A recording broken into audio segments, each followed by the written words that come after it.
तो एक बार फिर से आप सब बच्चों का स्वागत है एग्रीमेंटर प्लेटफॉर्म पर। मैं सचिन वर्मा आपके सामने एक बार फिर से जेनेटिक्स प्लांट ब्रीडिंग का एक लेक्चर लेके आया हूँ। और ये लेक्चर बहुत ही खास होने वाला है, क्योंकि बहुत सारे प्रीवियस ईयर क्वेश्चन पेपर को देखते हुए और सभी क्वेश्चनों को पैटर्न को देखते हुए लेक्चर तैयार किया गया है। इसमें मैंने डाली है इंपॉर्टेंट टर्मिनोलॉजीज जो कन्फ्यूजन क्रिएट करती हैं। आपने पूरा कोर्स पढ़ लिया, सब्जेक्ट पढ़ लिया, लेकिन जब एग्जाम में बैठते हैं तो कन्फ्यूजन आती है। वो क्यों आती है?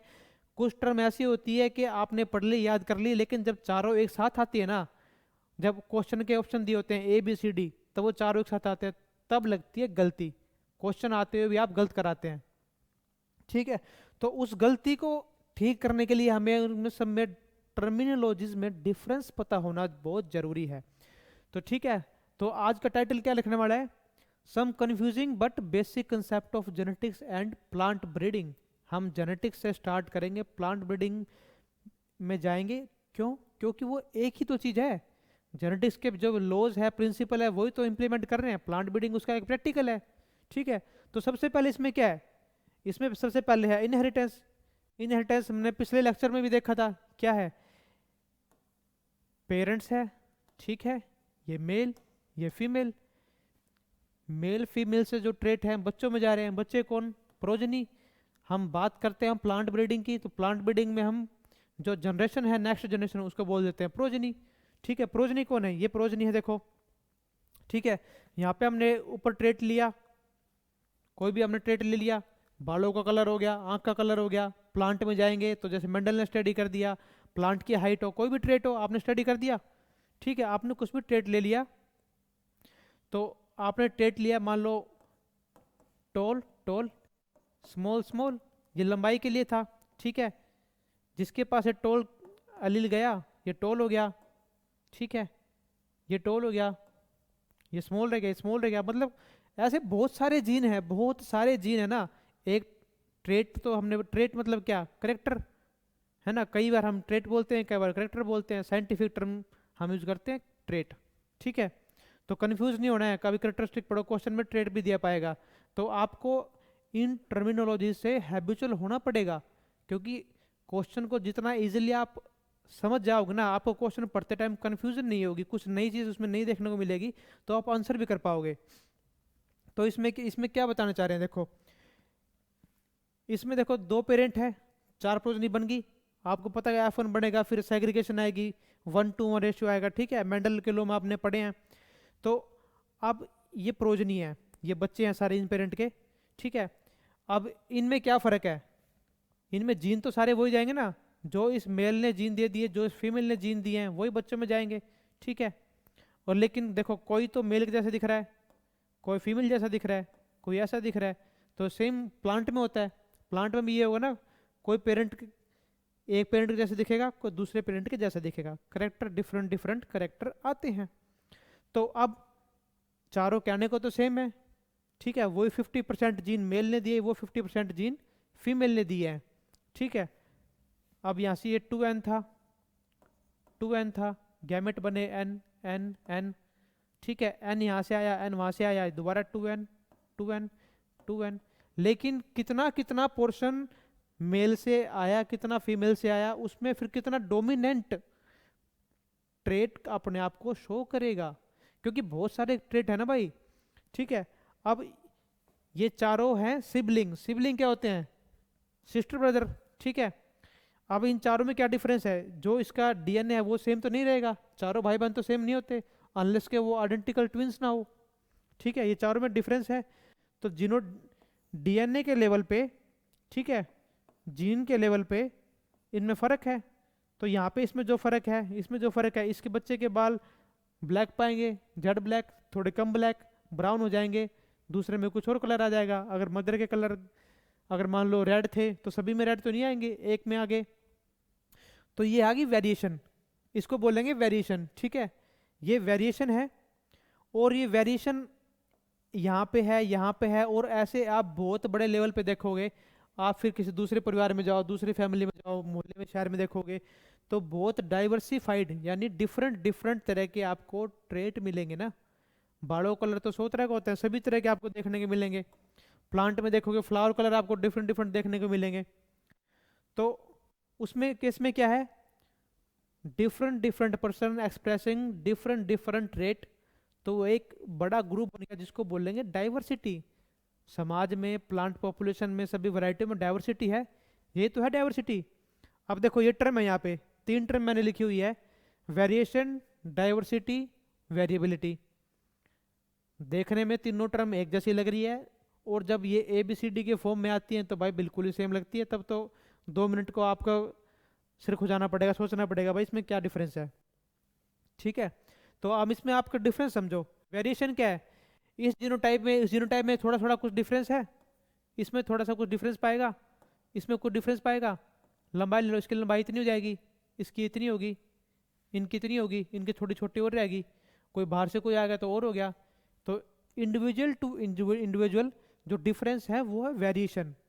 ठीक है, और ये वेरिएशन जब बड़े स्केल पे जाएगी तो वो हो जाएगी डाइवर्सिटी।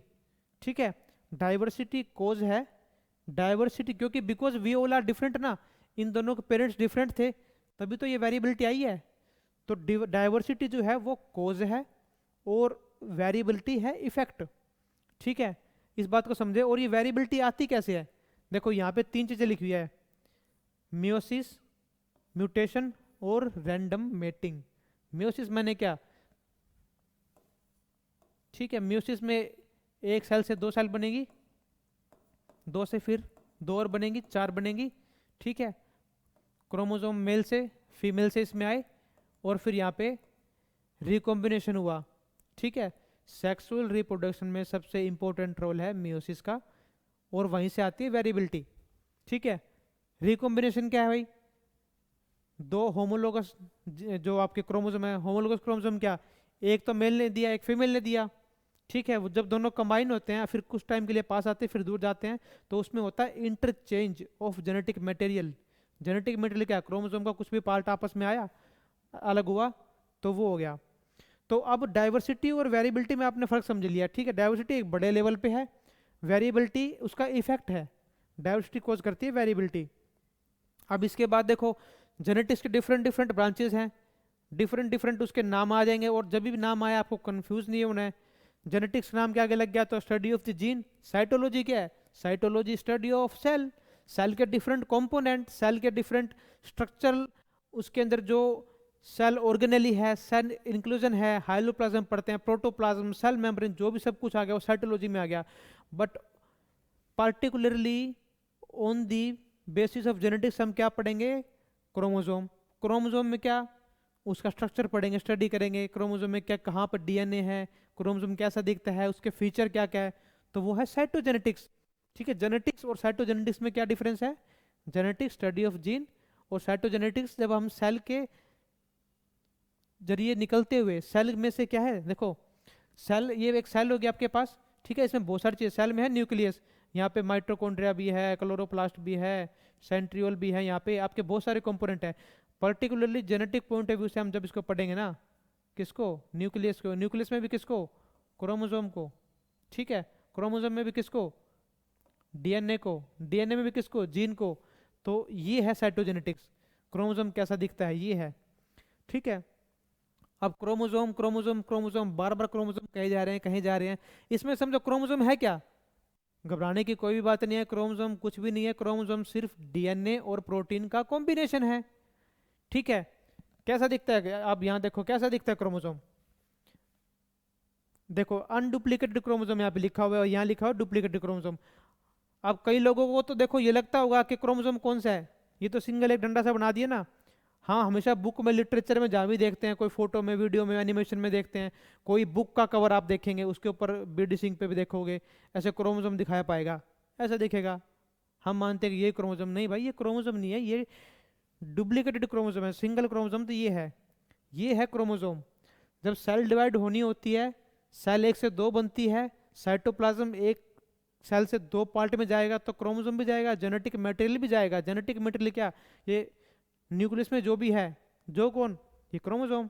तो इसको भी तो डबल होना पड़ेगा ना भाई।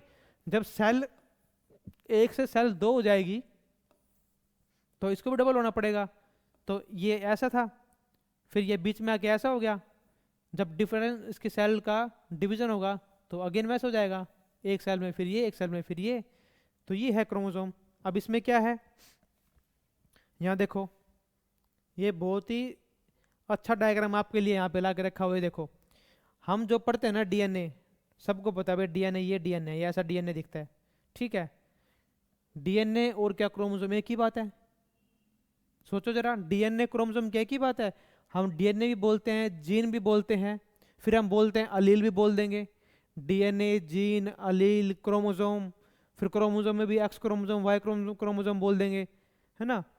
तो रियल में क्रोमोसोम ये है, वो सिर्फ डीएनए है।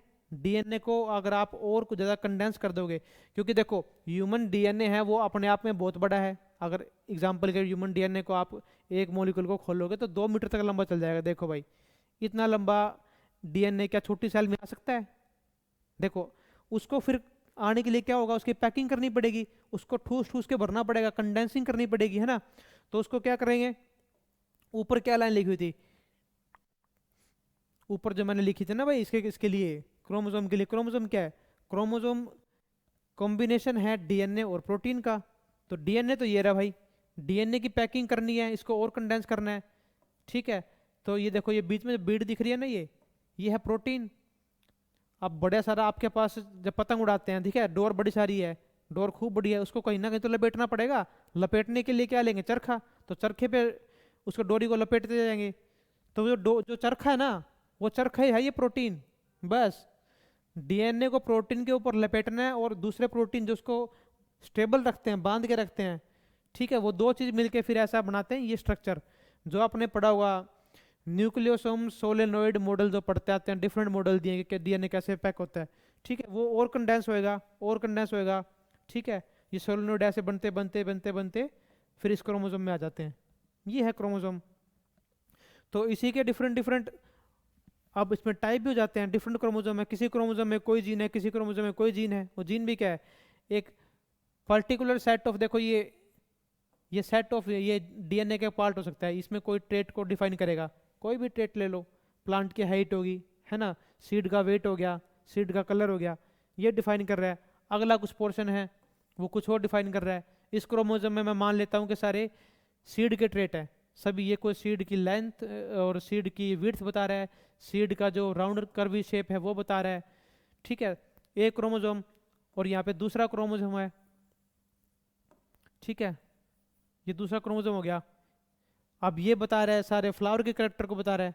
तो जैसे मेंडल ने स्टडी किए थे ना, मैंने पिछले लेक्चर में देखो आपको बताया था, मेंडल ने 7 ट्रेट स्टडी किए, 7 ट्रेट कौन से क्रोमोसोम पर स्टडी थे, क्रोमोसोम नंबर 1, 4, 5, ठीक है, 1, 4, 5 ट्रेट पे वो 7 और 7, ठीक है, 4 ट्रेट पे सिचुएटेड थे, कोई ट्रेट कहीं कोई ट्रेट कहीं। तो ये है सारा क्रोमोसोम काम, इसलिए डिफरेंट डिफरेंट यहाँ पे क्रोमोसोम दिए हुए हैं। अब देखो सारा खेल कहाँ चलता है। अब माइटोसिस म्यूसिस मैं कह रहा हूँ कि मैंने पीछे बताया वेरिएबिलिटी बताई, वेरिएबिलिटी क्रिएट कहाँ से हो रही है, 3 चीज़ों ने वेरिएबिलिटी क्रिएट की है। सभी इंडिविजुअल सेम होते अगर सेक्सुअल रिप्रोडक्शन ना होता। सेक्सुअल रिप्रोडक्शन में क्या हो रहा है, म्यूसिस हो रही है, क्योंकि एक मदर सेल से 4 स्पर्म सेल या ओव्यूल सेल बन रही है, ठीक है। उनमें फिर म्यूसिस के कारण रिकॉम्बिनेशन हो रही है। रिकॉम्बिनेशन क्या है, एक्सचेंज ऑफ जेनेटिक मटेरियल, उसके कारण मेल का फीमेल का कुछ जो जेनेटिक मटेरियल है वो एक्सचेंज हो जाता है, वो वेरिएबिलिटी क्रिएट करता है। तो वो म्यूसिस सारा है ना, म्यूसिस पे चलता है सारा, मेंडल के लॉ भी म्यूसिस पे चलते हैं, ठीक है। फिजिकल बेसिस ऑफ मेंडल के लॉ का फिजिकल बेसिस है वो क्या बताया था, म्यूसिस। माइटोसिस म्यूसिस में अब भाई बहुत ही ज़्यादा क्वेश्चन रिपीट हो जाते हैं, क्या डिफरेंस है देखो। माइटोसिस म्यूसिस में सबसे बड़ा एक मेन डिफरेंस तो आप यही मान लो कि देखो, माइटोसिस में तो 1 से 2 सेल बन रही है, ये कहाँ बन रही है, जो बॉडी के अपने पार्ट है। अब मुझे जैसी अगर देखो मेरी उंगली अगर यहाँ से कुछ टिश्यू डैमेज हुआ, मुझे वापस वैसी उंगली चाहिए ना, वही चीज़ चाहिए मुझे। कोई पत्ता टूट गया, पौधे से पेड़ से कोई पत्ता टूट गया तो उसके वापस वहाँ पे वैसे पत्ता चाहिए। तो उसमें जो जेनेटिक मटेरियल था 2n, यहाँ 2n था तो लास्ट में भी 2n चाहिए। तो जो वेजिटेटिव पार्ट है ना, वहाँ पे काम आएगी माइटोसिस, ठीक है, वहाँ माइटोसिस काम आएगी। और जहाँ पे मुझे सेक्सुअल रिप्रोडक्शन करना है, मुझे गैमेट बनाने हैं, 2 गैमेट मिलकर जायगोट बनेंगे, वहाँ पे काम आएगी म्यूसिस, ठीक है। आप मोटा मोटी माइटोसिस म्यूसिस की फिलहाल रिलेवेंस समझो, रिलेवेंस क्या है, क्यों फिर जरूरत पड़ी। आप ये समझ जाओगे तब आपको सेल डिवीजन समझने में बहुत आसानी हो जाएगी।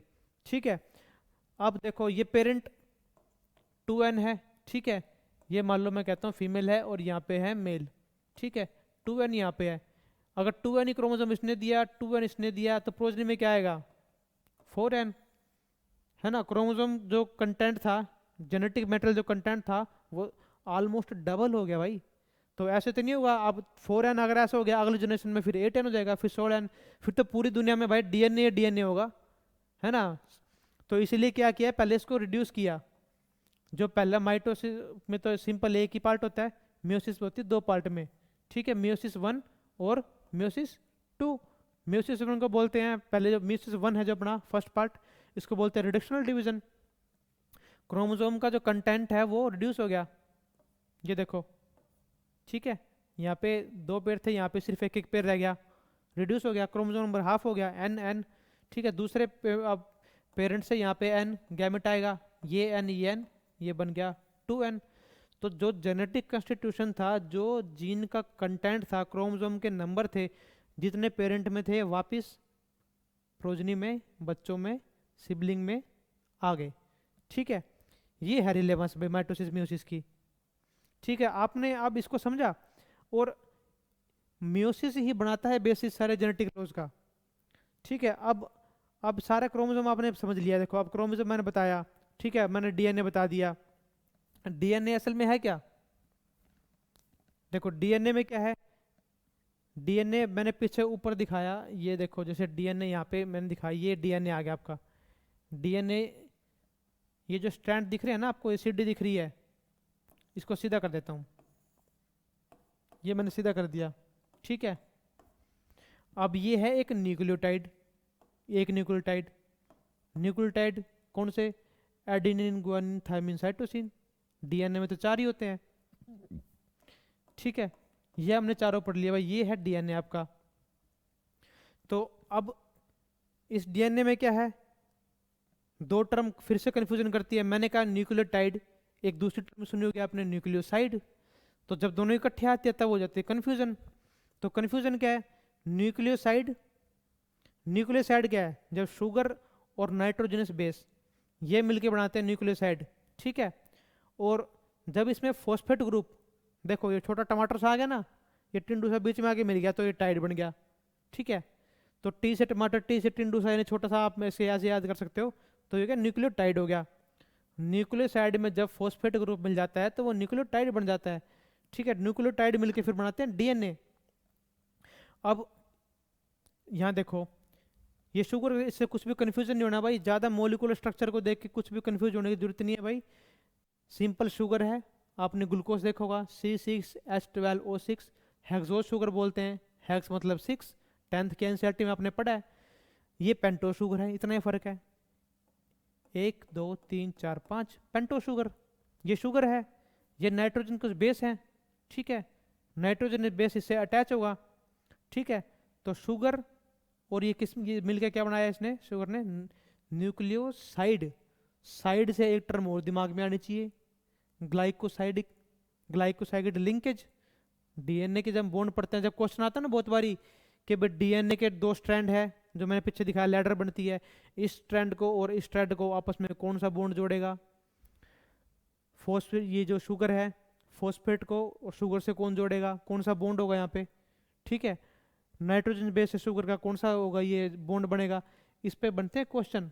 क्लियर का डायरेक्ट क्वेश्चन है, कंफ्यूज होने की जरूरत नहीं है, बड़ा सिंपल से एक आपको ट्रिक बताऊंगा, ठीक है। आप इन 4 बॉन्ड को समझ लो, आपको 4 बॉन्ड समझ में आ गए, आपको डीएनए स्ट्रक्चर में कहीं कंफ्यूजन नहीं आएगी। वाटसन क्रिक ने जो भी दिया आपके दिमाग में खटाक से आ जाएगा, ठीक है। अब देखो, सबसे पहले न्यूक्लियोसाइड, नाइट्रोजन बेस और शुगर से मिल गया न्यूक्लियोसाइड, ये छोटा टमाटर से आगे मिल गया, इसको बोलेंगे फॉस्फेट ग्रुप, ये बन गया न्यूक्लियोटाइड। अब इसमें डिफरेंट बॉन्ड होते हैं, देखो। अब इसको देखो, आपने इसको समझ लिया। अब ये देखो, न्यूक्लियोसाइड में मैंने बताया ग्लाइकोसाइड, साइड से साइड मिल गया, दोनों टर्म देखो, यहाँ पे लिख देता हूं मैं, ग्लाइकोसाइडेज बॉन्ड, साइड से साइड मिल गया। न्यूक्लियोसाइड, शुगर और नाइट्रोजन बेस के बीच में, तो नाइट्रोजन और शुगर के बीच में जो बॉन्ड होगा वो ग्लाइकोसाइडिक बॉन्ड। क्लियर है? अब आगे आ जाओ। ठीक है, अब ये देखो, ये फॉस्फेट ग्रुप और शुगर, दूसरी चीज बचती है ये वाली, इसके बीच में क्या आएगा भाई, इसके बीच में, और ये पूरा इसके जब साथ में मिलेगा ये बन जाएगा न्यूक्लियोटाइड। ये न्यूक्लियोटाइड बन गया। तो जब न्यूक्लियोटाइड बन जाएगा तो एक न्यूक्लियोटाइड, और फिर मैंने डीएनए स्ट्रक्चर बताया था ना, दूसरा न्यूक्लियोटाइड भी ऐसे होगा। ठीक है, फिर तीसरा न्यूक्लियोटाइड भी ऐसे होगा। ठीक है, यहाँ पे फिर यहाँ भी हो जाए, ऐसे हो जाएगा। ये नाइट्रोजन बेस, ये आपका sugar phosphate group, nitrogen base sugar pentose sugar जिसको बोलते हैं, फॉस्फेट ग्रुप। ठीक है, ये करके एक ऐसी ऐसे लंबी लैडर बनेगी, एक स्टैंड ये बनेगा, एक स्टैंड ये बनेगा। तो जब बीच में ये कनेक्ट होंगे आपको, ठीक है, ये कनेक्ट हो जाएंगे आपके यहाँ से, तो इसी को तो बोल देंगे डबल स्टैंड। डबल स्टैंड बनेगा तो बीच में जो कनेक्ट हुए हैं वो कनेक्ट हुए हाइड्रोजन बॉन्ड से। क्वेश्चन आता है यहाँ से। ठीक है, क्वेश्चन आता है ना कई बार, देखो, two parallel anti parallel strand of DNA are connected by which bond. तो ये है वो हाइड्रोजन बॉन्ड।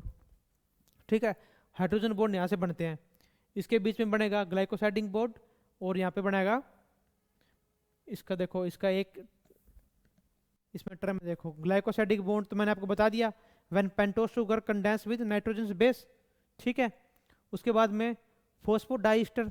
ठीक है, फॉस्फोडाइस्टर बॉन्ड बना, फॉस्फेट यहाँ पे है, फॉस्फेट जहाँ पे आ गया तो फॉस्फेट जो बॉन्ड बनाएगा वो फॉस्फोडाइस्टर बॉन्ड बन जाएगा, वो बनाएगा शुगर के साथ में। ठीक है, आपका ये बॉन्ड बन गया। देखो अब न्यूक्लियोसाइड में ग्लाइकोसाइडिक बॉन्ड, और ये जो बॉन्ड है ना ऊपर, इसकी बॉन्ड की अगर स्ट्रेंथ देखोगे तो कोवलेंट बॉन्ड है ये वाला, कोवलेंट बॉन्ड स्ट्रॉन्ग होते हैं हाइड्रोजन बॉन्ड से। ठीक है, अगर बहुत टिपिकल क्वेश्चन आना होगा तो ऐसे आ जाएगा। तो अब नाइट्रोजन बेस भी होते हैं 4 तरह के। ठीक है, जो बीच में जो कनेक्ट कर रहे हैं नाइट्रोजन बेस, दोनों स्ट्रैंड के जो आपस में जुड़ रहे हैं, कौन कौन से होते हैं?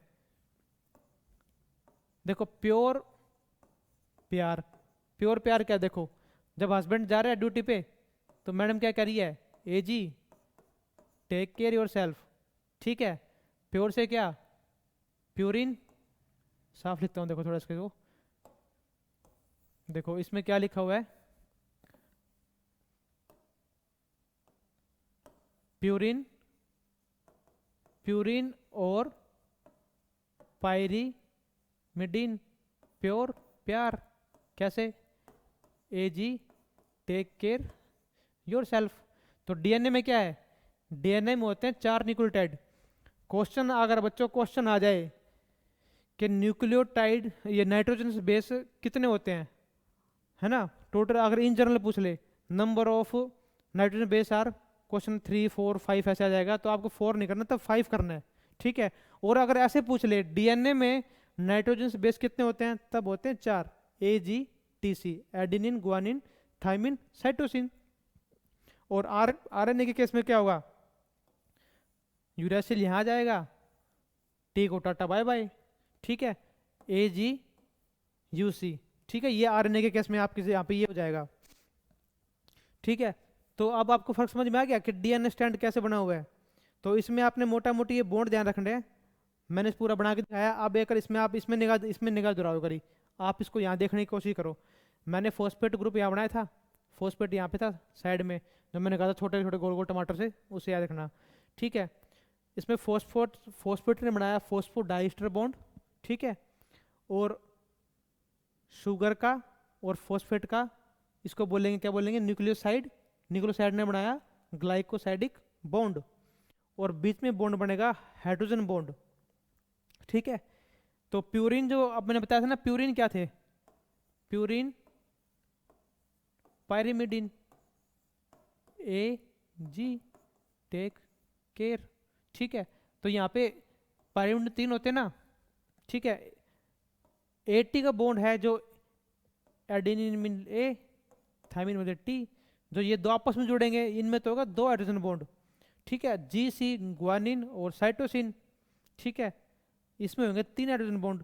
और ये बात कौन बता रहा है, मैं बता रहा हूँ, कौन बता रहा है, ये बात बताई चारगफ ने। चारगफ जो रूल है ना, चारगफ रूल के कई बार सीधे ऐसे क्वेश्चन आ जाता है कि चारगफ ने जो बातें बताई थी, 3 बातें बता देंगे और चौथी बात कहीं से भी उठा के कुछ भी डाल देंगे जो मिलती जुलती होगी, फिर कहेंगे which of the following is not the Chargaff rule. ठीक है, तो आपको याद रखनी है। तो इसमें स्ट्रॉन्ग बॉन्ड कौन सा है? देखो यहाँ पे तो 2 लोग हैं, यहाँ पे 3 लोग हैं। लोग मतलब क्या? बॉन्ड। तो जहाँ पे 3 हो गए वो ज़्यादा पावरफुल है, ये कम पावरफुल है। तो जीसी जो बॉन्ड है ना वो ज़्यादा स्ट्रॉन्ग हो जाएगा। ठीक है, और एटी इससे कम स्ट्रॉन्ग होएगा। तो अब यहाँ पे देखो क्या लिखा है, एंटी पैरेलल स्ट्रैंड लिखा हुआ है। देखो ये फॉस्फेट का यहाँ पे शुगर थी ना, 1 2 3 4, ये 5वें एंड की तरफ है यहाँ पे। ठीक है, यहाँ पे तो हो गया 5 प्राइम, ये उल्टा हो जाएगा 3 प्राइम। यहाँ पे 3 प्राइम, ये 5 प्राइम। ठीक है, ये 5 OH ग्रुप यहाँ पे ना। तो ये चलते हैं एंटी पैरेलल, एक यूं चलेगा एक यूं चलेगा, इसलिए इसको बोलते हैं एंटी पैरेलल स्ट्रैंड। ठीक है, तो भाई यही तो मॉडल दिया था, वाटसन क्रिक ने यही तो बताई थी। अब इसके बाद देखो, अब डीएनए आपने समझ लिया डीएनए कैसे काम कर रहे हैं। न्यूक्लियोटाइड के वो स्ट्रैंड है, ठीक है, वो इकट्ठे होकर क्रोमोसोम बना रहे हैं, फिर जाके वो मेटाप्लेट पे भी जाते हैं, फिर वो सेल डिवीजन में कैसे काम करते हैं, ये सारी चीज़ें आपको मोटा मोटा इसका आपका आइडिया है। ठीक है, म्यूसिस का मैंने बताया, म्यूसिस इतनी इंपॉर्टेंट क्यों है? क्योंकि म्यूसिस के बेसिस पे ही मेंडल के लॉ का फिजिकल बेसिस बताते हैं। म्यूसिस में जो क्रोमोसोम मूव कर रहे हैं ना, उसी के हिसाब से मेंडल के लॉ बने हुए हैं। वो हालांकि क्रोमोसोम बाद में देखे, लेकिन मेंडल जो बात बता दी, क्रोमोसोम देखते ही साइंटिस्टों को समझ में आ गई कि हाँ यही बात थी भाई, जो मेंडल ने कही है। वो क्रोमोसोम के जो नेचर है, जो उसका बिहेवियर है ना, जो पैटर्न पे वो मूव कर रहे हैं, उसको ये जस्टिफाई करते हैं। तो अब देखो एक बड़ी इंपॉर्टेंट, वो जो मैंने बताया थी ना वेरिएबिलिटी, वेरिएबिलिटी किससे आ रही थी? वेरिएबिलिटी आ रही थी, जो 3 फैक्टर बताए थे मैंने, म्यूसिस बताई थी मैंने, म्यूटेशन बताई थी, और रैंडम मेटिंग। डिफरेंट डिफरेंट अगर पेरेंट अगर क्रॉस करेंगे, डिफरेंट वैरायटी क्रॉस कराऊंगा तो वेरिएबिलिटी आएगी। और दूसरा क्या था, पहले पे मैंने बताई थी ना, इसमें क्या थी आपकी म्यूसिस। म्यूसिस में क्या हो रहा है, ये एक क्रोमोसोम एक क्रोमोसोम, क्लियर है? अभी बताया था। इसको जब अगली 2 सेल और बनानी है, 2 से 4 बनानी है, तो क्या होगा, क्रोमोसोम में जब सेल की एक सेल से 2 सेल बनेगी, तो जो क्रोमोसोम है वो भी डबल होगा। ये डबल हो गया। ठीक है, ये डबल हो गया। तो अब ये क्या है, ये तो आ गया आपका, मेल से ले लो, ये पिंक कलर वाला, फीमेल से ले लेते हैं भाई, मेल से फेवरेट है वैसे भी पिंक तो लड़कियों का। ठीक है, तो ये दोनों हो गए ओमोलोगस क्रोमोसोम, ये मेल ने दिए, ये फीमेल से आया, ये क्रोमोसोम, ये वाला जो दूसरा क्रोमोसोम हो गया। अब ये ओमोलोगस क्रोमोसोम का मतलब क्या है कि इसके अगर जिस लोकस पे, जिस पोजीशन पे जो यहाँ पे जीन है वो यहाँ पे जीन है। अगर फीमेल की आंखें ब्लू कलर की थी ऐश्वर्या राय की तरह, और मेल की थी यहाँ पे ब्लैक, तो अगर लोकस सेम है तो यहाँ पे क्या होगा, क्रॉसिंग हो जाएगी। पैकार्टिन जब स्टेज होती है मियोसिस की, उसमें दोनों क्रोमोसोम आपस में पास में आते हैं, इनके दोनों ये क्रोमेटिड एक दूसरे को टच करती है, तो उस टाइम पे टच करने के टाइम पे थोड़ा सा जेनेटिक मेटेरियल क्रोमोसोम का टुकड़ा क्रॉसिंग ओवर के जरिए दूसरे में चला जाता है। अब ये देखो, पहले ये ऐसी थी पूरी ब्लू पूरी पिंक, अब यहाँ क्या हुआ, पूरी ब्लू तो नहीं रही, बीच में कुछ पार्ट पिंक का आ गया। ये देखो क्रोमोसोम का कुछ पार्ट एक्सचेंज हो गया। ठीक है, ये प्रोसेस तो है क्रॉसिंग ओवर, और ये हुई क्या है, रिकॉम्बिनेशन। दोनों में फर्क समझना भी, दोनों में अगर क्वेश्चन आ जाए सिंपल डेफिनेशन दे देगा आपको कि इस तरह से अगर ये 2 क्रोमोसोम के पार्ट चेंज हो रहे हैं, the process will be called, तो आप बोलेंगे क्रॉसिंग ओवर। ठीक है, अब ये जो इसे जो बन गया ना, ये 2 अब जिन प्रोजनी में ये जाएगी, जिनके अंदर ब्लू आइज और ब्लैक आइज का मिक्सचर आ गया है, ठीक है, वो बनेंगे रिकॉम्बिनेंट, क्योंकि उनमें रिकॉम्बिनेशन हुआ है, कॉम्बिनेशन दोबारा हो गया ना उनके अंदर, तो वो हो गया रिकॉम्बिनेंट। और इनको बोलेंगे पेरेंटल टाइप। पेरेंटल टाइप ये हम क्यों पढ़ क्यों रहे हैं, पहले तो ये देखो, मैंने बताया पेरेंटल टाइप रिकॉम्बिनेंट टाइप, क्योंकि भाई क्वेश्चन आते हैं इसके ऊपर, है ना। आपको डाई हाइब्रिड क्रॉस या mono hybrid cross, mono hybrid में क्रॉस में एक जीन का क्रॉस कराएंगे, डबल टी छोटा टी वाला होगा जो, ठीक है, और डाई हाइब्रिड में 2 जीन ले लेंगे। तो आप इसको क्या पढ़ेंगे, आपको क्वेश्चन पूछ लेगा कि मैंने, सिंपल से सिंपल क्वेश्चन क्या हो सकता है जो आपकी निगाह में बहुत बड़ा क्वेश्चन बन जाएगा अगर आपको एक कंसेप्ट पता नहीं होगा, तो कैसे, कैपिटल टी स्मॉल टी, ठीक है, ये क्या आपका F1, ये F1 आया कहाँ से था, आपका F1 आया था कैपिटल टी स्मॉल टी, ये एक फीमेल था एक मेल था, यहाँ से आपका आ गया, फिर यहाँ पे इसके गैमेट बन गए टी और टी। जब हम इसका बढ़ाते हैं, इसको जो स्क्वायर का बोलते हैं ना, ये जब बनाते हैं डायबिटिक, इसमें और बढ़ा जाएगा, ठीक है। इसको बोलते क्या है, इसका नाम है भाई PUNNET, पुन्नेट स्क्वायर। इसको देख के घबराना नहीं है भाई, पुन्नेट स्क्वायर को। कोई नई टर्मिनोलॉजी, कोई ऐसे MSc PhD चीज़ नहीं लेके आए, ये 10th क्लास में NCERT में भी दी हुई है, क्वेश्चन बन सकते हैं भाई, ठीक है। ये पुन्नेट ने स्क्वायर दिया था। अब यहाँ से क्या हुआ, capital T capital T capital T, small T small T small T small T, ये रेशियो 1:2:1 अपने को पता ही है, ये बनती है अपनी। ये क्या है, टी टी टी टी, छोटा टी छोटा टी छोटा टी छोटा टी। आप देखो यहाँ से लेके आओ, ये मेरा पेरेंट था, इस पेरेंट के जैसा कौन है, ये स्मॉल टी था, इसके जैसा कौन है, ये जो पेरेंट के जैसे है ना, ये तो हो गया भाई पेरेंटल जीनोटाइप। और ये जो अलग ही निकल के आए हैं मिक्स होके कारण, जो कंबाइन होके आए हैं, इसको बोलते हैं रिकॉम्बिनेंट, ठीक है। तो आपसे ये पूछ लेगा, क्रॉस दे दिया आपके पास में, और पूछ लेगा रिकॉम्बिनेशन वाले कितने बनेंगे, रिकॉम्बिनेंट कितने बनेंगे, तो घबराना क्या है, 1:2:1 है तो 2 बनेंगे। पेरेंटल टाइप क्या बनेंगे, ये बन जाएंगे, ठीक है। अब देखो, अब जीन और अलील क्या है, जीन मैंने बता दिया, ये न्यूक्लियोटाइड की सीक्वेंस है, जी एक DNA का छोटा सा पार्ट है जो कोई ट्रेट बता रहा है, ठीक है। ये पेरेंट में जो मैंने बताया पीछे ब्लू आइज और ब्लैक आइज, सेम पोर्शन यहाँ होगा, वो ब्लैक आइज बता रहा है, कोई ब्लू आइज बता रहा है, तो वो उसके अलील हो गए। एक ही जीन के 2 तरह की फॉर्म हो गए तो अलील हो गए। क्या 2 ही फॉर्म होती है, आइज तो भाई ब्राउन भी हो सकती है, ग्रे भी हो सकती है, तो मल्टीपल अलील भी हो सकते हैं, ठीक है। मल्टीपल एलील का एक बड़ा फेमस एग्जांपल आप आई बार पढ़ते हैं, पिछली क्लास में पढ़ा अपने, क्या, HBO ब्लड ग्रुप, ठीक है। कोट कलर इन माइस, ठीक है। चिंचिला जो कलर पड़ते हैं, हिमालय कलर, और जो खरगोश का कलर होता है वो। और सबसे इंपॉर्टेंट अपने प्लांट ब्रीडिंग के पॉइंट, सेल्फ इनकैपेटिबिलिटी। सेल्फ इनकैपेटिबिलिटी के लिए भाई मल्टीपल सीरीज की जो जीन होते हैं वो कंट्रोल करते हैं।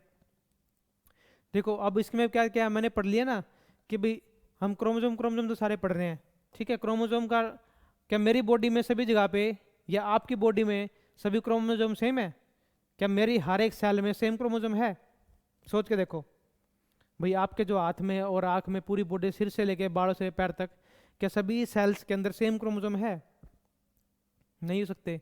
क्यों नहीं हो सकते, क्योंकि आपने थ्योरी ऑफ जर्म प्लाज्म पढ़ी है भाई, है ना। जो वाइजमैन ने थ्योरी दी थी, उसने तो बताया था सोमैटोप्लाज्म और गेमेटोप्लाज्म।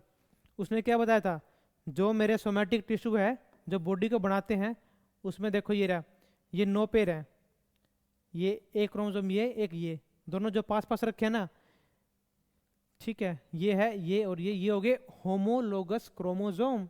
ये एक क्रोमोजोम मदर से, एक फादर से, ये क्रोमोजोम एक प्लांट से, ये दूसरे प्लांट से, है ना। प्लांट में होता है ऐसे आ जाएगा।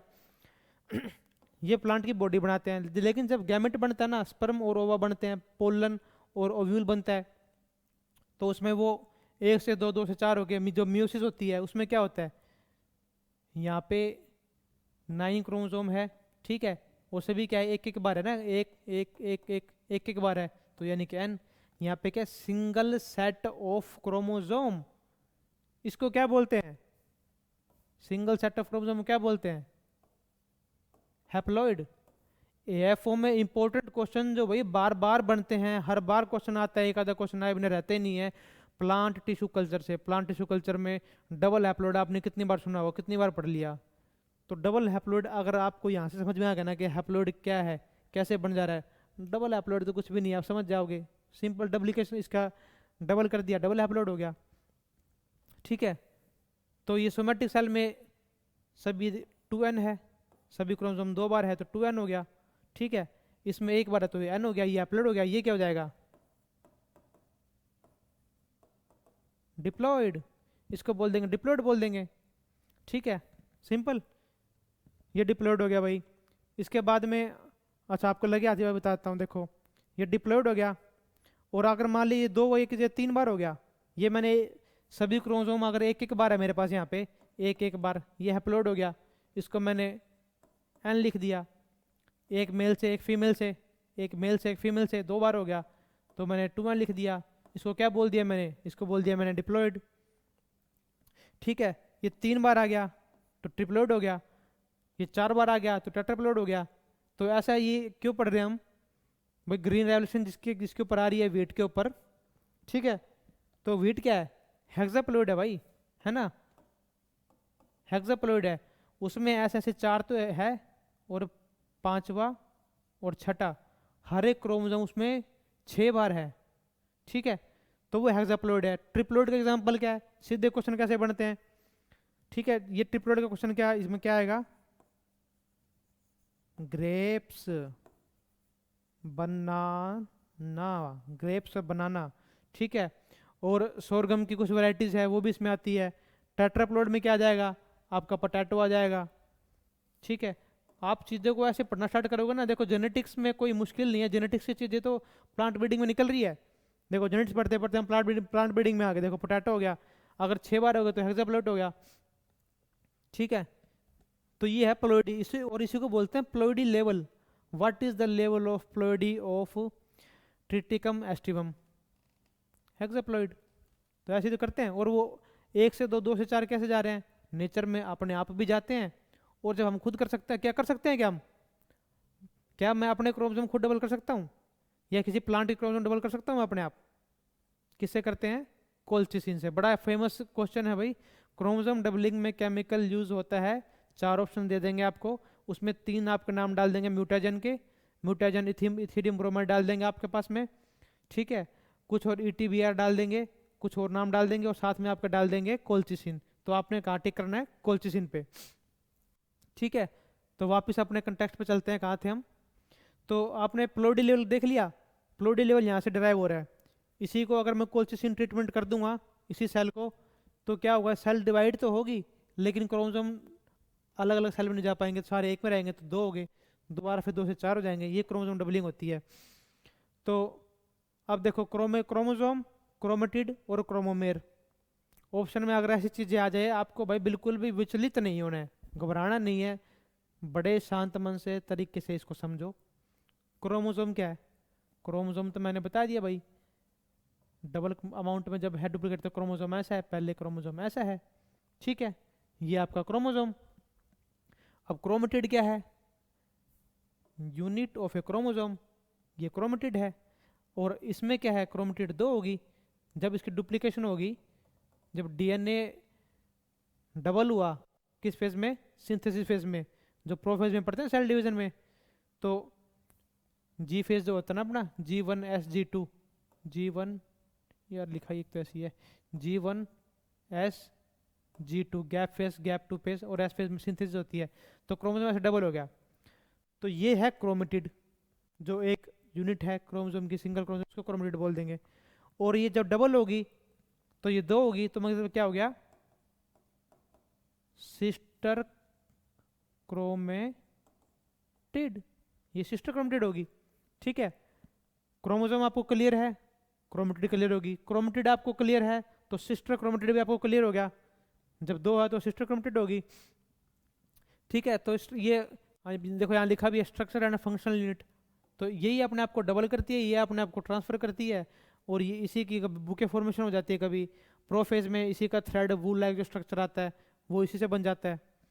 अब क्रोमोमेर, ठीक है, क्रोमोमेर क्या है, क्रोमोमेर, क्रोमोमेर से देखो कंफ्यूज नहीं होना, क्रोमेटिड और क्रोमोमेर।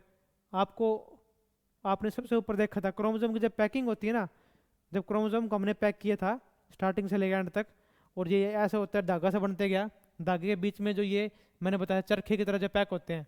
ठीक है, ये जो बन गया ना, ये ऐसे गोली गोली ऐसी बन गई। जब सेल डिवीजन के टाइम पे प्रोफेज में जब आप देखते हैं क्रोमोसोम को, मेटाफेज के टाइम पे तो क्या होता है, क्रोमोसोम अपने ऐसे बन जाते हैं, ऐसे अपने को दिखते हैं। ठीक है, ऐसे दिखते हैं।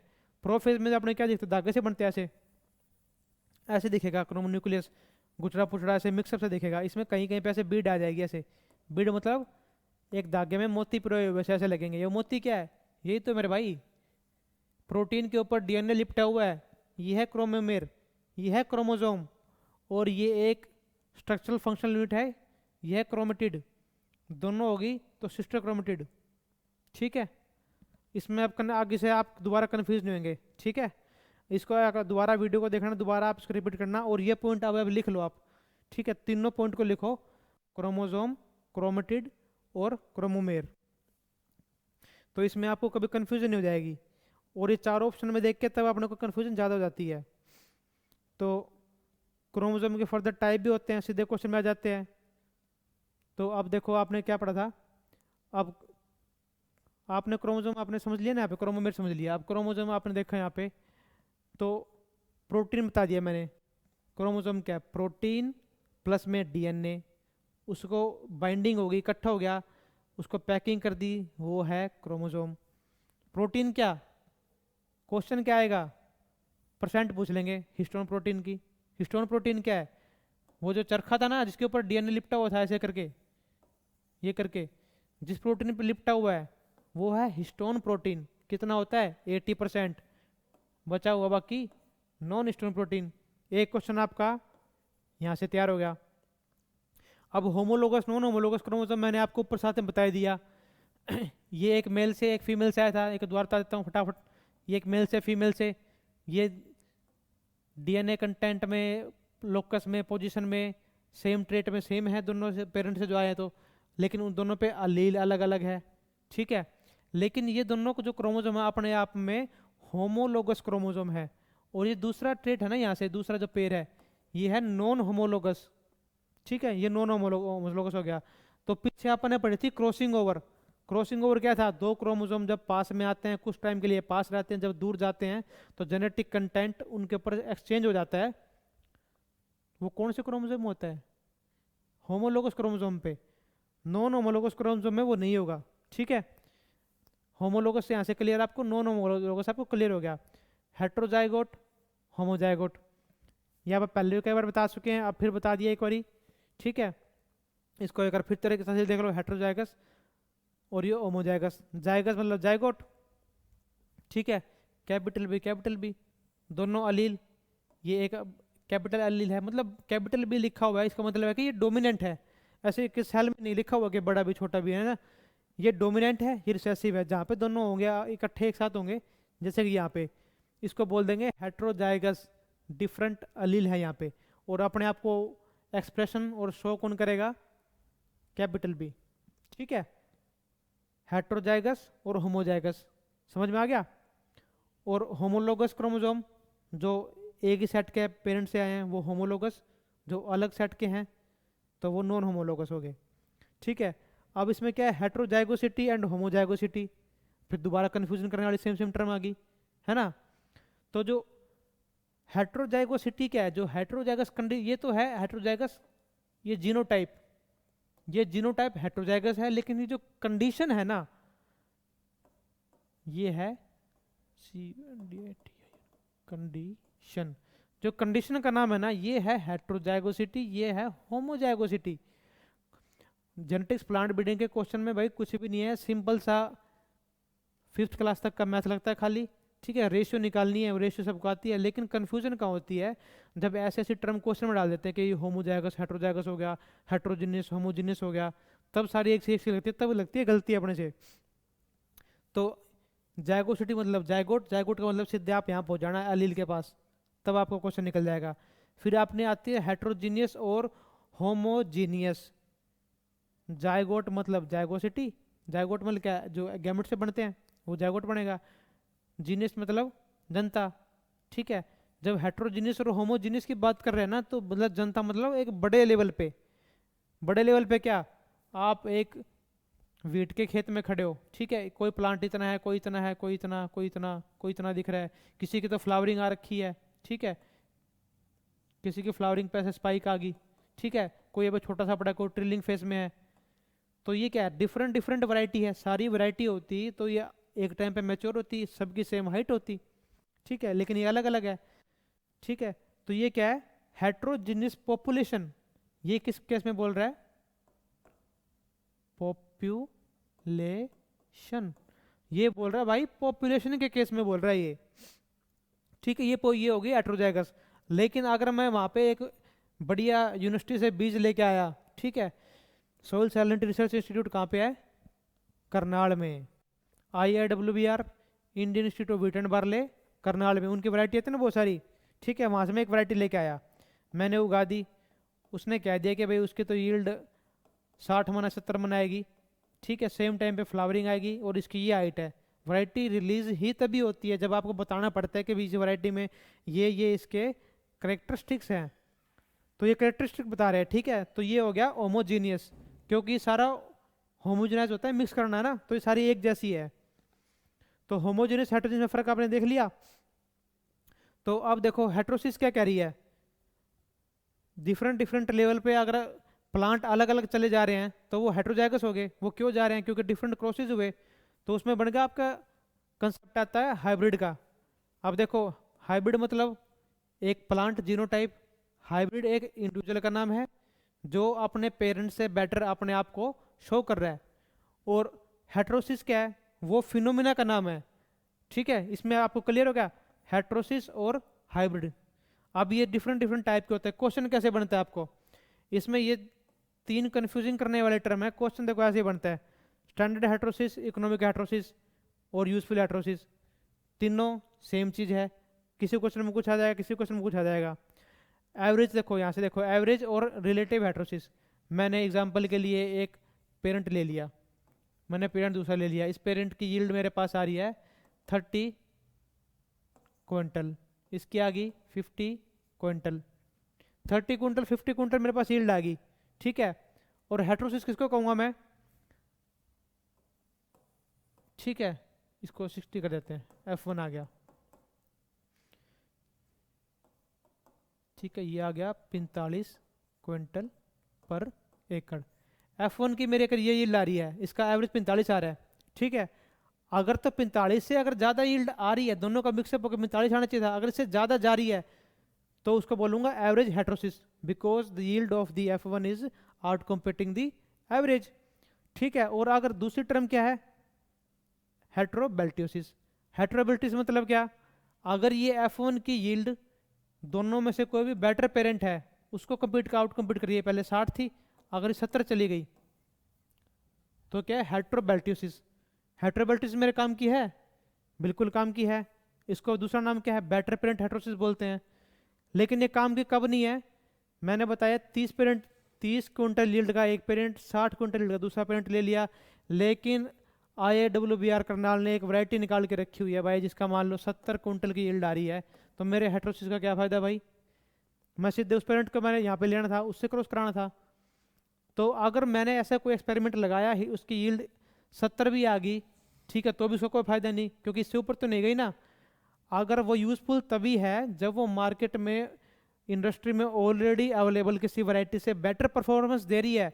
अगर 75 दे देना तब मैं कह दूंगा हाँ this is useful heterosis. Standard heterosis भी इसी का दूसरा नाम है, सेम नाम आ जाए, कंफ्यूज नहीं करना। इकोनॉमिक हेटेरोसिस का मतलब क्या है, मैंने सारा एक्सपेरिमेंट कर लिया, मैंने सारी स्टडी करी, मेरी यील्ड 70 आके रह गई, 68 आके रह गई, तो मेरा तो इकोनॉमिक लॉस चला गया। 10 साल मैंने वैरायटी बनाई, मेरा कुछ निकल के आया नहीं, तो इकोनॉमिक हेटेरोसिस इसी को बोल देंगे। तो जो मैंने 70 क्विंटल की वैरायटी बताई है ना, जो मार्केट में सबसे बेस्ट वैरायटी है, उसी को बोल देंगे स्टैंडर्ड चेक, ठीक है। रेयर कंडीशन में अगर बहुत मुश्किल क्वेश्चन आना होगा तो स्टैंडर्ड चेक का क्वेश्चन आ जाता है। तो एक बड़ा सिंपल सा क्वेश्चन है C306, ठीक है, स्टेट एग्जाम में क्वेश्चन आ सकता है आपका। बड़ी फेमस वैरायटी है, रामधन सिंह ने दी थी वैरायटी ये। प्रोटीन कंटेंट के मामले में ये स्टैंडर्ड चेक है पूरे इंडिया में ही, ठीक है। और हेटेरोसिस की बात कर रहे हैं, हाइब्रिड की बात कर रहे हैं। हाइब्रिड है क्या, F1 जो आया है दोनों से बेटर परफॉर्म कर रहा है, वो उसको बोलूंगा ट्रांसग्रेसिव सेग्रीगेंट। 30 मन 60 मन से लिया 45 मन का एवरेज आना चाहिए, अगर वो बेटर जा रहा है तो उसको बोलेंगे ट्रांसग्रेसिव सेग्रीगेंट। और ये आता कब है, मैंने मेंडल का जब आपको पढ़ाया था, मैंने बताया था मैक्सिमम सेग्रीगेशन, वर्ड आया था सेग्रीगेशन। सेग्रीगेशन मतलब एक तरह की कोई चीज़ थी, उससे अलग अलग 4 चीज़ें बन गई, उसी में से निकली है, तो उसको बोलेंगे सेग्रीगेशन, ठीक है। ट्रांसग्रेसिव सेग्रीगेशन क्या कह रही है, एक पेरेंट दूसरा पेरेंट जो इनसे बेटर परफॉर्मेंस दे रहा है ना, इनसे जो बेटर आउट निकल गया, वो है ट्रांसग्रेसिव सेग्रीगेशन। सारी की सारी ब्रीडिंग जो हम पेडिग्री मेथड करते हैं, सेल्फ इंक्रोसिंग करा के जितना मेथड करते हैं, वो सारी करते ही हम इसीलिए क्योंकि हमको चाहिए ट्रांसग्रेसिव सेग्रीगेंट, ठीक है। ट्रांसग्रेसिव सेग्रीगेंट कोई फैंसी टर्म नहीं है, बड़ी कॉमन टर्म है। इससे आपने कन्फ्यूज नहीं होना। जो भी बेटर परफॉर्मिंग होगा वो ट्रांसक्रिप्शन सेग्रीगेंट है, वो आता कब है, F2 के अंदर, क्योंकि मेंडल ने कहाँ तक स्टडी करी थी, F2 जनरेशन तक स्टडी करी थी ना, डाई हाइब्रिड क्रॉस का जो उसने जिक्र किया, तो इसलिए वो मैक्सिमम सेग्रीगेशन आती है F2 में, ये भी एक क्वेश्चन बनता है। उसके बाद मेंडल ने कहा डोमिनेंस और रिसेसिव बता दिया था, ठीक है। डोमिनेंस रिसेसिव अपने सबको पता है, कैपिटल टी स्मॉल टी आप कई बार बोल चुके हैं। और उसके बाद देखो डोमिनेंस है, फिर दूसरी टर्म है इनकम्प्लीट डोमिनेंस और कोडोमिनेंस, कंफ्यूजन क्रिएट कर जा रही है दोबारा से। ऑप्शन में जब चारों एक साथ आएगी फिर गलती लग जाएगी। तो इनकम्प्लीट डोमिनेंस तो है, ये मान लो रेड हो गया, डोमिनेंस हो गया, ठीक है। डोमिनेंस हो गया, व्हाइट से क्रॉस कराया, रेड अपने आप को शो तो करेगा क्योंकि डोमिनेंट है, लेकिन वो कंप्लीटली अपने आप को शो नहीं कर रहा, उसका इफेक्ट इसने फेड कर दिया, यानी कि उसको इनकम्प्लीट कर दिया। तो ये है इनकम्प्लीट डोमिनेंस। और दूसरी तरफ कोडोमिनेंस, कोडोमिनेंस क्या कह रही है, कोडोमिनेंस मतलब को एक्सप्रेशन है ना, को पार्टनर बाय बोलते हैं, मिलजुल के करना। तो रेड भी है और वाइट भी है, ये कह रहा है भाई मैं भी डोमिनेंट, ये कह रहा है भाई मैं भी डोमिनेंट, डोमिनेंस एक दूसरे को दे नहीं रहा, तो क्या करेंगे, बोले चल भाई मिलजुल के अपन, तू तेरा ट्रेड, तू तेरा अपना वो दिखा ले एक्सप्रेशन, मैं अपना दिखाता हूँ, ये वाइट भी अपने आपको दिखा रहा है, रेड भी अपने को दिखा रहा है, तो ये हो गया कोडोमिनेंस। चलो भाई कोई दिक्कत नहीं, आपको इसमें एक चीज क्लियर होगी। अब इसमें भाई क्वेश्चन कहाँ फंसता है, इसमें क्वेश्चन क्या फंसेगा, मेंडल ने, देखो क्वेश्चन वहीं फंसता है जहाँ से अच्छी भली चलती हुई गाड़ी को कोई छेड़ देगा ना, जो बन जाएगा विसल ब्लोअर, उसी को लोग नोटिस करते हैं। तो मेंडल तो भाई साहब क्या दी थी कि 3:1 आ जाएगा अपना जीनोटिपिक रेशियो, फिनोटिपिक रेशियो 1:2:1 अपनी जीनोटिपिक आ जाएगी। लेकिन फिनोटिप यहाँ पे आई क्या, ये तो आपका है F1, ठीक है, यहाँ पे रेशियो आ जाएगी, 3 पिंक आ गई, एक आपका अलग आ गया, ठीक है। जीनोटिपिक तो यहाँ भी आएगी, लेकिन यहाँ भी 1:2 यहाँ पे आ जाएगी, 1 तो आएगा आपका, रेड आ जाएगा, 2 आ जाएंगे इस तरह के, एक आ जाएगा ये तरह का। यहाँ पे फिनोटिपिक क्लास कितनी बन गई, फिनोटिपिक क्लास बन गई 3, जो 2 की पावर n वाला फॉर्मूला हम पढ़ रहे थे, जो यहाँ पे 2 क्लास बन रही थी मेरी टॉल और स्मॉल की, यहाँ पे फर्क आ गया। तो ये है इसकी रिलेवेंस, डोमिनेंस और कोडोमिनेंस का आपने यहाँ से ये समझना है, ठीक है। उसके बाद देखो क्या आती है, ये जो अगर डोमिनेंस अच्छा वाला चल रहा था, ये चीज़ें कब आती है, क्योंकि उसमें म्यूटेशन आ गई है ना, म्यूटेशन के कारण जो डोमिनेंट ट्रेड था अपने आप को कम डोमिनेट कर लिया। तो इसी से एक कंसेप्ट निकल के आता है म्यूटेशन का। म्यूटेशन क्या है, सडन हेरिटेबल चेंज पढ़ते हैं भाई, किसमें चेंज हुआ, जिसके अंदर चेंज हुआ है उसको बोल देंगे म्यूटेंट। मेरे ऊपर म्यूटेशन हुई, मैं म्यूटेंट बन गया, और मेरे पे म्यूटेशन किसने करी, म्यूटाजेन ने, ठीक है। म्यूटाजेन, अब इसके एक लाइन में आप करते summarise, mutation creates a mutant due to the application of mutagen. Application of mutagen क्या, म्यूटाजेन कोई भी कंपाउंड हो सकता है, केमिकल है, इथिडियम ब्रोमाइड हो गया, वो आप पे डाल दिया म्यूटेशन हो जाएगी। कोई गामा एक्सरे रेडिएशन हो गया वो डाल दिया तो म्यूटेशन हो जाएगी। एनवायरनमेंट के कारण भी हो जाती है, ठीक है, नेचुरल म्यूटेशन भी हो जाती है। जैसे अपनी जो कॉर्न होगी, पहले कोई टाइम पे सिर्फ मटर जितनी हुआ करती है, अचानक म्यूटेशन हुई तो वो एकदम से को ये आपकी मक्का बन गई, ठीक है। तो आपको ये 3 चीज़ में क्लियर होगी, म्यूटेशन क्या है, फिनोमिना है, म्यूटेंट वो इंडिविजुअल है जिसमें म्यूटेशन हुई है, म्यूटेजन जो हमने अप्लाई किया एजेंट है वो, ठीक है। अब फिनोटाइप जो फिजिकली दिख रहा है वो फिनोटाइप है, जीनोटाइप जो जीन के लेवल पे है, जो हमको दिख नहीं रहा, जो हमको जेनेटिक स्टडी करनी पड़ेगी, वो जीनोटाइप। अब देखो यहाँ पे एक इंपॉर्टेंट क्वेश्चन आता है भाई, जेनेटिक्स में जो रेवोल्यूशनरी काम किया मेंडल ने किया है, उसके बाद में क्या किया, मल्टीपल फैक्टर हाइपोथेसिस ने दी थी, इसका क्वेश्चन सीधा आता है यूल 1906 में, ठीक है। तो आप एक तो इसने दी थी और एक दी थी प्योर लाइन थ्योरी, जॉनसन ने दी थी प्रिंसेस वैरायटी ऑफ बीन। ये 2 एक्सपेरिमेंट आपने याद रखने हैं। इसने काम किया था बार्ले पे, इसने किया था बीन पे, इसमें कंफ्यूज नहीं होना। इसने रेशियो दी थी ये वाली 1:4:6:4:1। तो जो जीन इंट्रेक्शन अपन पढ़ते हैं ना, उन सभी के अंदर एक जो ये ऐसी रेशियो निकल के आती है वो यहीं से निकल के आई है। आपने नाम रखना multiple factor hypothesis given by the Yule in 1906, ठीक है। प्लोडी लेवल मैंने आपको बताया था, ठीक है, ये दोबारा वही चीज़ आ गई, हैप्लोइड डिप्लॉइड और ये टेट्राप्लॉइड। एग्जांपल अभी बताए थे आपको याद रखना है, ट्रिप्लॉइड के ग्रेप्स में हो जाएगी, ठीक है, बनाना में हो जाएगी, ठीक है, हेक्साप्लॉइड आपकी वीट में आ जाएगी, बार्ले में भी आ जाती है, टेट्राप्लॉइड भी डिफरेंट डिफरेंट लेवल पे है उसके अंदर भी। तो अभी देखो यहाँ पे एक चीज़ क्या है, sex influenced trait, sex limited trait और सेक्स लिंक्ड ट्रेट। तीनों ट्रेट देखने में जैसे एक से लग रहे हैं, इनमें फ़र्क क्या है, सेक्स इन्फ्लुएंस ट्रेट तो क्या है, एक मेल है एक फीमेल है, एक जीन है, मान लो gene let's for the baldness, बाल उड़ने वाला है, बाल उड़ने की ज्यादा समस्या किस में है, मेल में। तो मेल भी तो अपना गैमेट कंट्रीब्यूट कर रहा है, बच्चे तो वो भी, उसमें भी उसका जीनोम 50% जा रहा है। तो अगर अगली जनरेशन में लड़की है तो उसके बाल क्यों नहीं उड़ रहे, वो क्यों नहीं उड़ रहे, क्योंकि वो इन्फ्लुएंस्ड है बाय सेक्स। अगर मेल है तो उसमें बाल ज़्यादा उड़ेंगे, फीमेल है तो कम उड़ेंगे, उड़ेंगे तो उनके भी हो सकता है एक लेटर स्टेज पे जाके बुढ़ापे में जाके उड़े। तो क्या है उसका जो इस ट्रेट का जो असर है ना, इन्फ्लुएंस है, वो वेरी करता है as per the gender in which the gene is residing. दूसरी तरफ क्या है, सेक्स लिमिटेड ट्रेट। ठीक है, जो भारी आवाज, एक रोबस्ट बॉडी और दाढ़ी मूछ जो अपनी आ रही है, क्या फीमेल में आ रही है, क्या नहीं आ रही। क्यों नहीं आ रही, क्योंकि वो लिमिटेड है, मेरे मेल में एक्सप्रेशन होगी, जो सॉफ्ट बॉडी पतली आवाज जो फीमेल में है वो मेरे में नहीं आ रही। एक जेंडर से दूसरे जेंडर में वो ट्रांसफर नहीं हो सकती, और वो अपने बैरियर में है, वो लिमिट की हुई है किसने, क्रोमोजोम ने, जो सेक्स एक्स क्रोमोजोम और वाई क्रोमोजोम हो गया। ठीक है, तो जैसे मोर के अंदर जो अपने पंख आते हैं पूरे पूरे ऐसे, पूरा गहरा फैला के नाचता है बारिश में, मोर नहीं नाचती है क्या, वो सेक्स लिमिटेड ट्रेट है। ठीक है, जो मुर्गे के अंदर जो ऐसे ऊपर कोम बनती है वो मुर्गी में नहीं बनती, तो वो सेक्स लिमिटेड ट्रेट हो गया।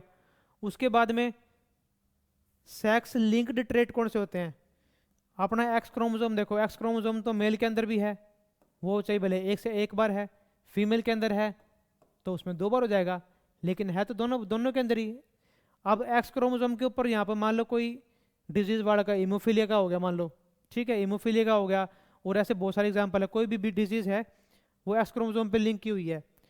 तो अगर ये जाएगी फीमेल के अंदर, यहाँ पे एक में तो है और दूसरा में वो डिजीज है नहीं, तो ये क्या है यहाँ पे रिसेसिव। और जितने भी सेक्स लिंक्ड ट्रेट होते हैं भाई, इनका ध्यान रखना, ये सारे मोस्टली होते हैं रिसेसिव। डोमिनेंट में होगा तो भाई वो बंदा वहीं का वहीं मर के खत्म हो जाएगा, वो पॉपुलेशन में आगे जाएगा ही नहीं। मोस्टली ट्रेट होते हैं रिसेसिव। तो अब रिसेसिव का केस में यहाँ पे एक तो रिसेसिव है, यहाँ पे है ही नहीं, यहाँ पे कोई और बदले में कोई और डोमिनेंट ट्रेट होगा, तो यहाँ पे इसकी कंडीशन क्या बनेगी, हेट्रोजाइगस कंडीशन। दोनों में होता तो हो जाती है होमोजाइगस कंडीशन। तो रिसेसिव जीन हमेशा अपने आप को एक्सप्रेशन करते हैं होमोजाइगस रिसेसिव की कंडीशन में, तो फीमेल में तो ये ट्रेट आएगा नहीं। ठीक है, और यहाँ पे क्या मेल में क्या है, एक एक्स क्रोमोसोम था, दूसरा वाई क्रोमोसोम है, उसके काउंटर में दूसरा एक्स क्रोमोसोम है ही नहीं। तो ये जो अगर रिसेसिव भी है ना, ये रिसेसिव भी है, तो ये भी अपने आप को एज ए डोमिनेंट शो करेगा, इसको बोलते हैं स्यूडो डोमिनेंस। ठीक है, ये करेक्टर है अपना सेक्स लिंक ट्रेट का, स्यूडो डोमिनेंस। तो यहाँ पे जो डिजीज थी रिसेसिव होते भी अपने आप को शो कर देगी। तो जो इस तरह के ट्रेट हैं उसको बोलते हैं सेक्स लिंक्ड। ठीक है, एक क्विक रीजन लेते हैं, सेक्स इन्फ्लुएंस्ड जो सिर्फ एक जीनोटाइप में कुछ एक्सप्रेशन देंगे, दूसरे में कुछ एक्सप्रेशन देंगे, दोनों में एक्सप्रेस करेंगे, लेवल अलग अलग है। सेक्स लिमिटेड जो दूसरे में जाएगा ही नहीं। वो सेक्स लिंक्ड वाले कौन से हैं, जो जनरेशन टू जनरेशन जाएंगे, लेकिन उनका पैटर्न जाएंगे कैसे, क्रिस क्रॉस इनहेरिटेंस, ग्रैंडफादर से मदर में, मदर से सन में। ये जो क्वेश्चन आते हैं अपने इसके अंदर क्रिस क्रॉस इनहेरिटेंस, वो सेक्स लिंक्ड ट्रेट के कारण होते हैं। प्लोइडी, दोबारा सेम चीज़ें आई है ऊपर से बताई मैंने। ठीक है, उसके बाद क्रोमोमेर। ठीक है, क्रोमोमेर क्या होता है, क्रोमोमेर तो मैं आपने बताया था, ये है सेंट्रोमेर। क्रोमोमेर डीएनए था आपका प्रोफेज में ऐसे जो बीड थी, ठीक है, उसको कहते हैं क्रोमोमेर। क्रोमोमेर क्या थी, डीएनए लिपटा हुआ है प्रोटीन के ऊपर, जो चरखा वाला एग्जाम्पल बताया था मैंने, उसी से मिलती हुई टर्म है यहाँ पे सेंट्रोमेर। ये क्रोमोमेर थी, और सेंट्रोमेर क्या है, ये है क्रोमेटिड। ठीक है, ये एक सिंगल क्रोमोसोम है, इस पे है क्या करो, इस पे सेंट्रोमेर,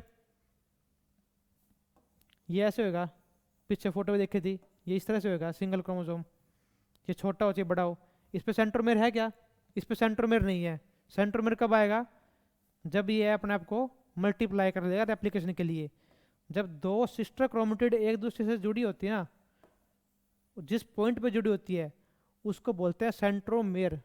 ठीक है, सेंट्रोमेर हो गया, इसको प्राइमरी कंस्ट्रक्शन में बोल देते हैं, क्योंकि सेल में जब देखते हैं वो ऐसे बटरफ्लाई बनी हुई नहीं दिखती, वो बस इस तरह की दिखती है और बीच में कंस्ट्रक्शन पाएगी। ठीक है, प्राइमरी कंस्ट्रक्शन। और काइनेटोकोर भी इसी को बोलते हैं, कोर मतलब क्या होता है, धागे। ठीक है, जब डिवीजन होती है तो स्पिंडल फाइबर जो जुड़ते हैं इसी से जुड़ते हैं, इस पॉइंट से जुड़ते हैं।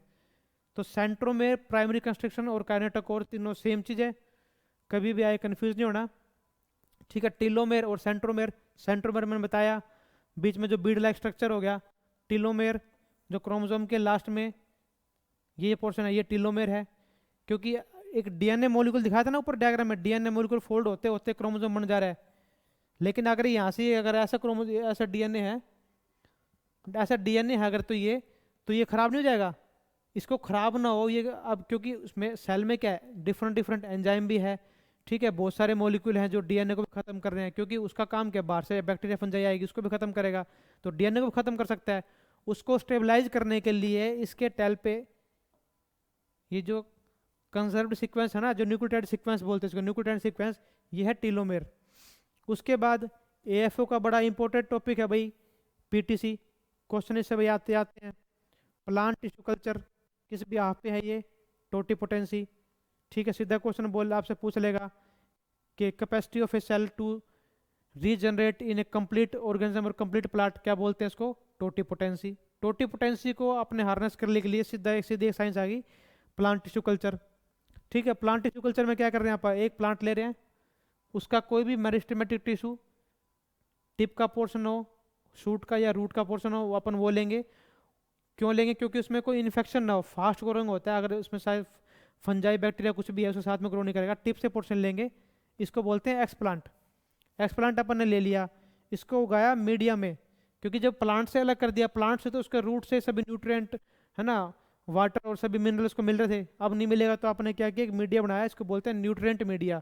न्यूट्रिएंट मीडिया में उस एक्सप्लांट को, शूट टिप को, रूट टिप को, या फिर जो भी मेरिस्टेमेटिक टिश्यू लिया आपने, ये टिश्यू डिफरेंट टाइप के हो सकते हैं जिसके भी आप पे हम इसको क्लासीफाई करते हैं ना, anther culture, pollen culture, ovary culture, तो वो कोई भी टिश्यू हो उसको न्यूट्रिएंट मीडिया पे ग्रो किया, उस पर वो सर्वाइव करेगा, उस पर उसकी निकलेगी शूट यानी कि पत्ते, वेजिटेटिव पार्ट बनेगा, फिर मीडिया चेंज करेंगे, उसमें रूटिंग हार्मोन डालेंगे तो रूट बन जाएगी, ठीक है। तो अपने पास छोटे से टिप से, इस पे ना तो कोई सीड लिया, ना कोई कटिंग लिया अपन ने, ना कोई राइजोम ट्यूबर निकाला, उससे अपने मल्टीप्लाई कर लिया प्लांट को, ठीक है। अपने यहाँ पे प्लांट आ गए, और प्लांट को यहाँ क्या लिखा हुआ देखो, acclimatisation of the plant. Acclimatise होता है कि आप जब बाहर से एकदम से आते हैं ना, आप गर्मी से अगर आप एकदम अंदर एसी वाले रूम में आ रहे हैं, आप क्लासरूम में आके बैठ के मान लो, तो आपको इसमें ठंड लगेगी, ठंड में बैठे हो, बाहर जाओगे, बारह बादल भाई हो रखे हैं, बादल है लेकिन आपको फिर भी गर्मी लगेगी, और आपको वो कंडीशन नॉर्मल होने में लगता है टाइम, तो उसी को बोलते हैं एक्लिमेटाइजेशन। क्योंकि ये सारे प्लांट है जो बड़ी सॉफ्ट कंडीशन में है, बढ़िया इनको न्यूट्रिएंट मिला, बढ़िया मीडिया मिला है, ठीक है, बढ़िया लाइट में रहे हैं, तो जैसे ही फील्ड में जाएंगे तो ये अपने आप को किल कर जाएंगे, क्योंकि वो वहाँ का हार्श एनवायरनमेंट बियर नहीं कर पाएंगे। तो उनको वो एनवायरनमेंट के अडेप्ट करने के लिए एक प्रोसेस है, पोलिया उसमें स्क्रीन में लेके जाओ, धीरे धीरे लाइट बढ़ाओ, थोड़े वाटर लेवल कम कर दो, उसको बोलते हैं एक्लिमेटेशन। तो पीटीसी को हम फिर फर्दर डिटेल में पढ़ेंगे, पीटीसी का बहुत इंपॉर्टेंट टॉपिक क्वेश्चन आते रहते हैं इसके अंदर से, तो हम डिटेल में पढ़ेंगे, सारे इसके टाइप पढ़ेंगे। तो अभी के लिए कोई भी डाउट हो तो अपना कमेंट करके लिख लेना, ठीक है, आपके लिए हम अवेलेबल रहेंगे। धन्यवाद।